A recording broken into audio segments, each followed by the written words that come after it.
hindi karapat-dapat po kami lumapit sa inyong harapan, O God. At Lord, pinagpapasalamat po namin, Panginoon, ang pag-iingat niyo po sa bawat isa sa amin, Lord God, sa buong isang linggo na nagdaan.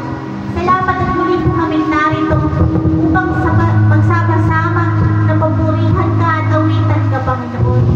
Salamat sa buhay at hininga na meron po kami. Salamat, Panginoon, sa kalakasan na meron kami. Salamat, Panginoon, sa kagalingan sa anumang sakit at karamdaman, O God. Salamat po sa lahat ng biyaya, Lord, na natatanggap po namin sa araw-araw, Lord. Maraming pong salamat, O God.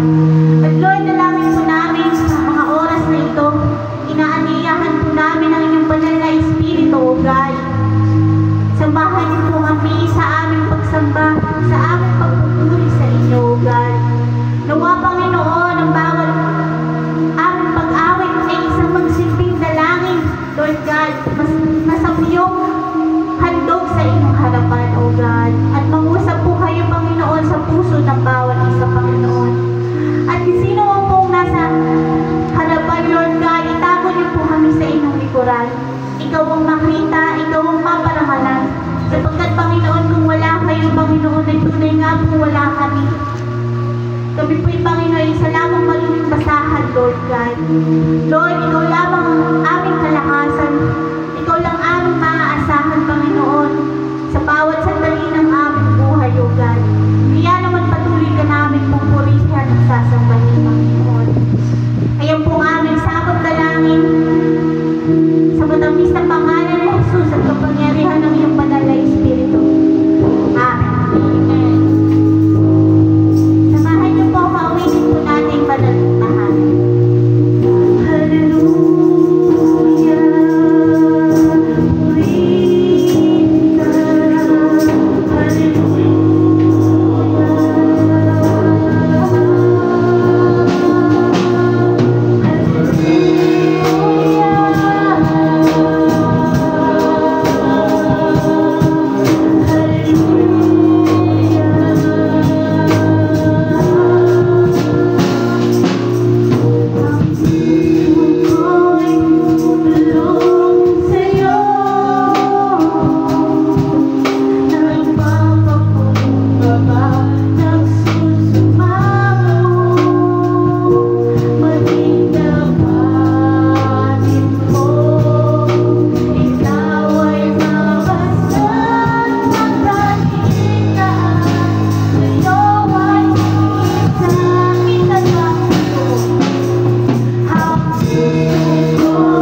ang lupang minana ng mga hinirang.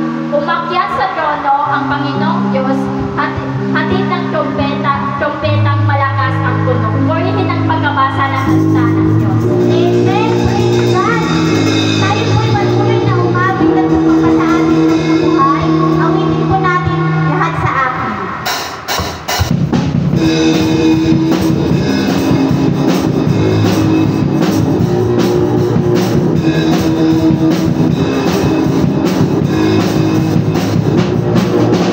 Ikaw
kabutihan, Lord God. Hallelujah, Lord Jesus.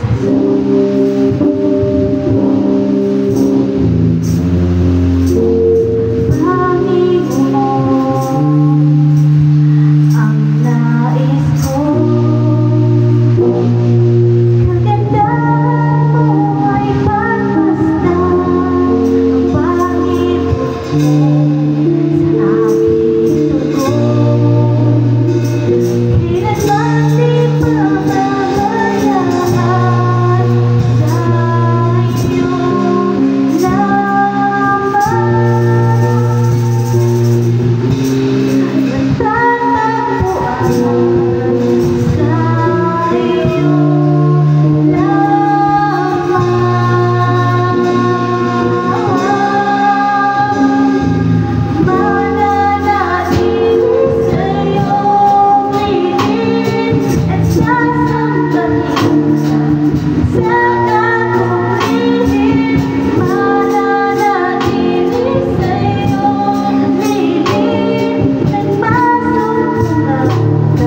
Wala.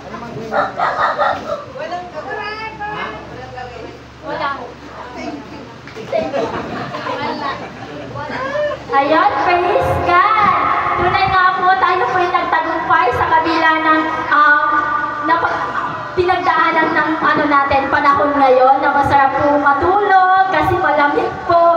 Pero praise God, dahil nandito po tayo muli, hindi tayo nagpadaig ng lamig.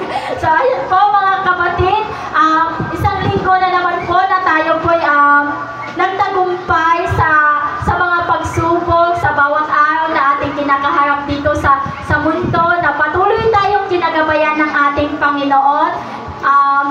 Yung mga challenge na patuloy tayong pinagtitibay, patuloy tayong pinatatag sa ating mga pananampalataya natin sa Kanya. So, sino po dito gustong mag-share? Sino po dito gustong magpasalamat sa ating Panginoon sa isang linggong nagdaan po na tayo nagtagumpay? Meron po ba?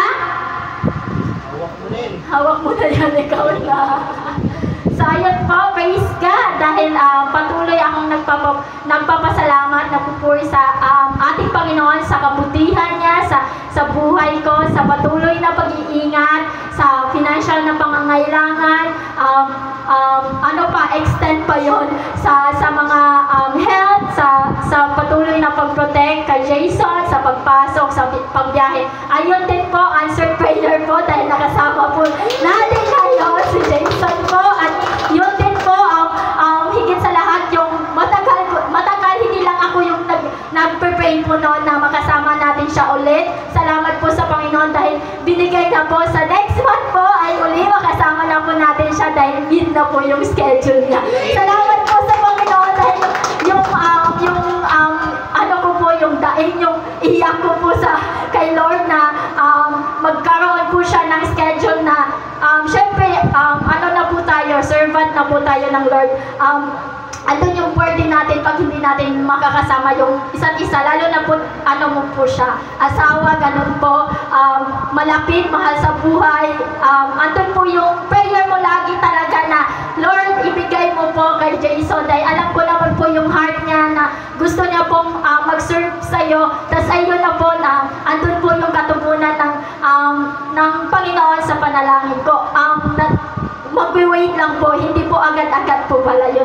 Ganon po. So, ayun po, at sa kabutihan din po sa Panginoon, sa family ko, sa mga financial na pangailangan, salamat sa Panginoon dahil andun po si Jason, hindi po siya nagdadalawang isip na pag kailangan ng family ko ng financial, nagbibigay po siya, hindi po siya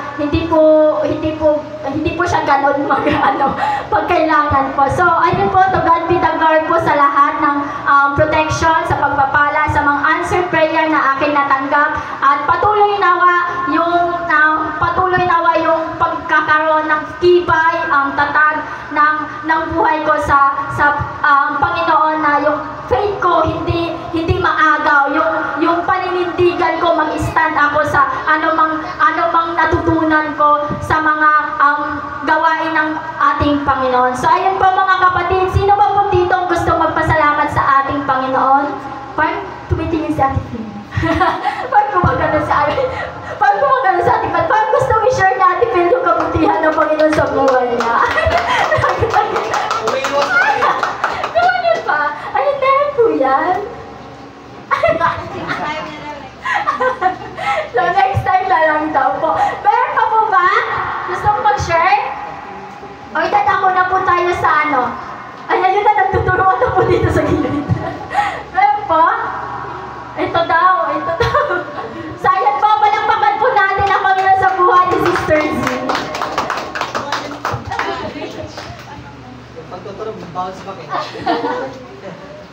Ako po yung nagpapasalamat sa ating Diyos dahil una po sa lahat dahil narin po ako buo na safe po kami mag-asawa, lalo na po si Hami nagta-travel palagi araw-araw na gumagamit ng motor, na lagi po siyang safe, andun po yung awa at habag po na ating Diyos na buhay, merong traveling mercy and grace sa kanyang buhay. Kaya hindi po nagpapasalamat ako sa buong pamilya po namin na iniingatan po ni Lord na meron po kaming mga perfect health, at kung magkakasakit man ay mabilis pong gumagaling. Lalo na po kapag kayo nagpe-pray po kay Lord. Nagpapasalamat din po ako na yung blessing po namin ni Hami na kahit medyo umaaray yung asawa ko. Magpapasalamat ako kasi napagawa namin yung bahay namin. Ano ba, hindi pa siya tapos pero yung compare naman dati na konting tulak na lang sa mga hali-haligi ay babagsak na. Ayun ngayon matibay na siya kasi nagawa na siyang bato. So yun, kaya pinagpapasalamat ko yun kay Lord kasi blessing yun. At pinagpapasalamat ko rin po kay Lord na sa buhay ng tita ko na na-diagnose ng cancer, na patuloy po siyang binibigyan ng Lord ng kalakasan at kiniklaim po namin ang total healing sa buhay po ng aking tita. Kasi nakikita po ni Lord yung puso ni Mami. Mabait po siyang tao. Ayun po, na nagpapasalamat ako na kumikilos si Lord sa buhay niya. At ganyan po nagpapasalamat din ako sa buhay ulit ni Hami dahil kasama na po natin siya ulit na mag-serve katulad po kay Brother Jason. Ayan po. Ayan, pinagpipray ko yan. Alam niya, lagi ko yan pinagpipray si Hami. Ayan na po yung bunga ng ating prayer. Ayan po, kay Lord po ang pamulit pagsamba. Praise God! Tunay nga po na nakita po natin yung pagkilos ng Panginoon sa buhay po nila Sister Zip, sa mga pagpapala, sa mga answered prayer, na patuloy tayong magtiwala sa ating Panginoon dahil kahit kailan hindi po tayo mabibigo, hindi po tayo dapat magsawa sa panalangin kung hindi man po natin makuha yung gusto natin, pero alam ng Diyos kung ano yung mas maganda, ano yung mas makakabuti sa ating buhay. So ayun po, meron pa po bang gusto magpasalamat sa ating Panginoon? Ayun po, may tumayo. Walang pagkakunala sa buhay po ni Sister Ned. Praise God. Praise God. Good morning po sa atin lahat. Praise God. Ako po ay nagdadalawang isip. Praise God. Kahit na sabihin mong matagal na tayo sa ganitong kongregasyon na nagsasama-sama, minsan mga kapatid, yung parang nandun lagi yung parang wag na. Kasi kami na lang at saka ang Diyos ang nakakaalam. Pero mga kapatid, yung inuudyokon ka na i-share mo. Praise God. Parang sabi ko nga, minsan sabi ko kung ako lang, kung tayo lang, parang nakakahiya sa Panginoon na mag-share ng lagi na lang ganon, praise God. Pero diba, yung nalalagpasan mo yung mga kabigatan, yung mga trials na madami, sabi kong ganon. Ano ba yan? Sabi ko, ang dami naman, sunod-sunod. Kaya salamat sa Panginoon kasi yung iba yung hindi kinakaya, pero salamat sa Diyos kasi lagi siyang nandyan. Hindi lingid sa inyo mga kapatid yung mga nangyari nung mga parang 5 months ago. Last year pa, yung about sa mga kambal pa, sa anak ko, ang dami. Tapos ito yung sasawa ko yung huli. Sabi ko, kaya ko pa kaya? Sabi ko gano'n. Sabi ko nga, gano'n kaya kalakga? Minsan, pag mga kapatid, parang tinatanong ko yung sarili ko na, Lord, mayroon ba akong kasing laki ng buto ng mustasang pananampalataya sa Diyos? Sabi ko, ganon. Parang tinatanong ko na, parang nagda-doubt ako mga kapatid dahil sa sobrang sunod-sunod na daming nangyayari. Sabi ko, mayroon pa kaya? Sabi ko ganon. Kasi sa sarili ko mga kapatid, parang feeling ko na mayroon pa, pero yung nandun yung parang, mahal pa ba ako ng Diyos? Parang ganon. Nakakayak mga kapatid kasi yung dinaanan mo mga kapatid na pagsubok, mula nung dumating kami dito, parang sabi ko, ano ba yan? Sabi ko gano'n, hindi ba kami para dito sa lugar na to? Kasi mula nung dumating kami dito, wala nang nangyari kung hindi puro trials. Pero yung makikita mo mga kapatid na wala pa kami sa lugar na to, parehas kaming nagtatrabaho, yung anak ko, ako, ang asawa ko nagtatrabaho. Pero yung wala kaming sariling tinitirahan. Na dumating yung pandemic, mga kapatid, na isa-isa kaming nawalan ng trabaho, nawalan din ng trabaho yung anak ko, nawalan ng income, tapos yung asawa ko, yung trabaho niya parang on-call na lang. Tapos natali ako mga kapatid na wala na, sarado na yung mga building, lahat wala na.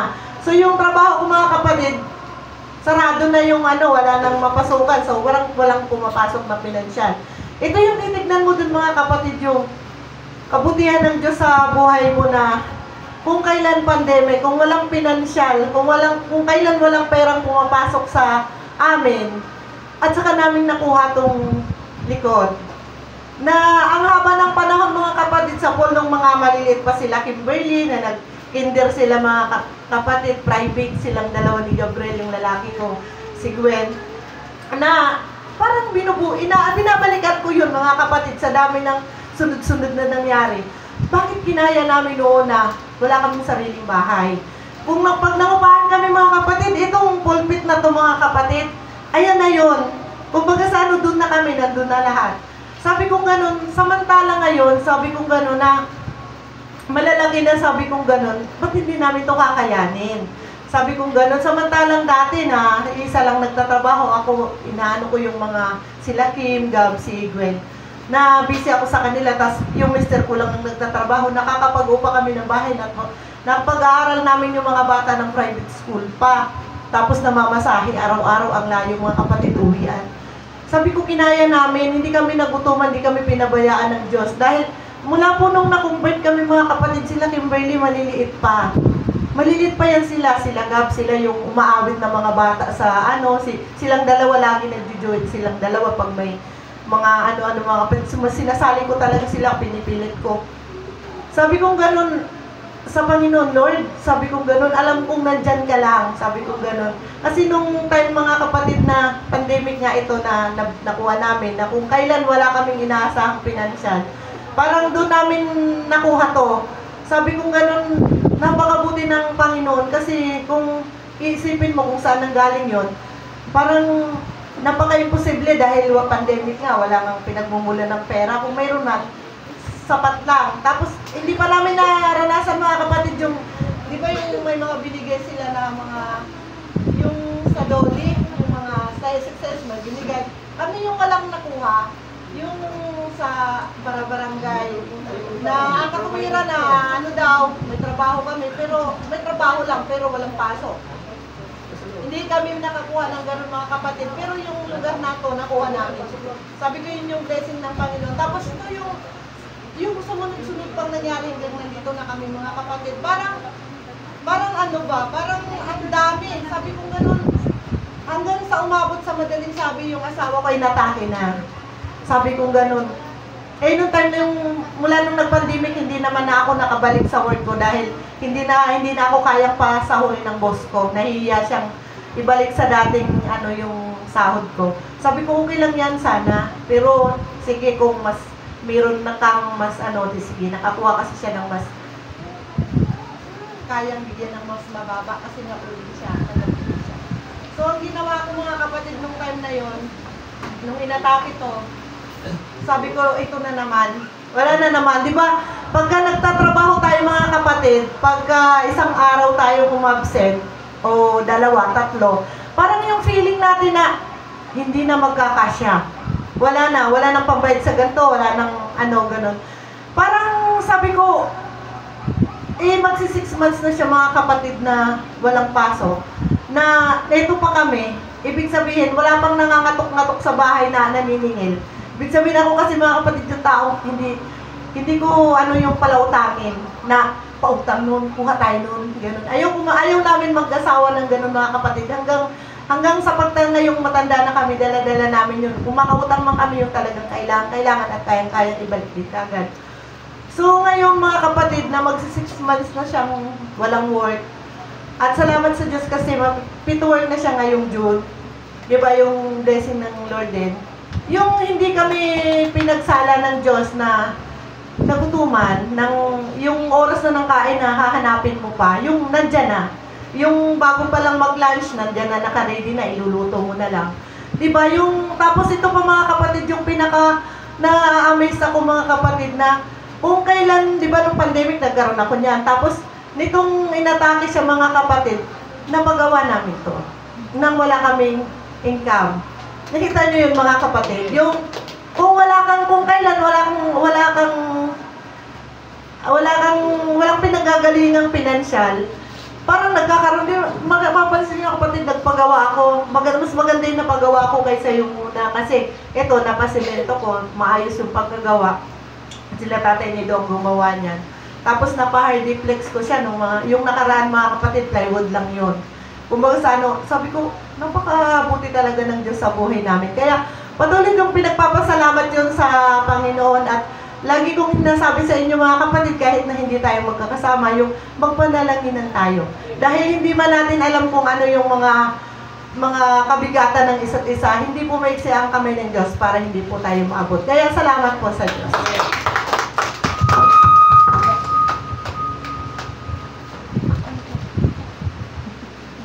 Ayun, praise God sa kabutihang patuloy na pagkilos ng Panginoon sa buhay natin. Parang ang sarap kayang ikwento, i-share dito sa harap yung matinding pagsubok, ang dami mong pagsubok na pinagdaanan, pero andito ka, nagtagumpay ka sa biyaya ng ating Panginoon. Lahat ng bagay, lahat ng mga pagsubok na ating pagdaanan, kaya po natin dahil laging kasama natin ang ating Panginoon. At saka, lagi nating iisipin mga kapatid na palagi lang po tayong mag-pray sa ating Panginoon at huwag po tayong never stop believing in God kung paano siya kikilos sa buhay natin. Di ba? Tinan mo yung pag-share ni Sister Helen, yung gaano ka-amazing yung pagkilos ng Panginoon sa buhay nilang mag-asawa, sa kanyang family, na kahit wala po silang, andun yung wala silang pinagkukunan, pero tingnan mo naman, nakapagpatayo ng na gumanda yung bahay po nila, yung dating, dating plywood, naging na, hardiplex ba? O, yun, di ba? The next, maging na po tayo, maging ginto, di ba? Social na yung mga kapatiran natin. Sayang po mga kapatid, kidding aside po, dadako na po tayo sa pangkalahatang panalangin natin. Wala na po daw verse. So, ayun po mga kapatid, pangkalahatang panalangin na daw po tayo. So, ayun po, sino po ayun po, mamunahan po tayo ng ating kapatid, si Brother JR.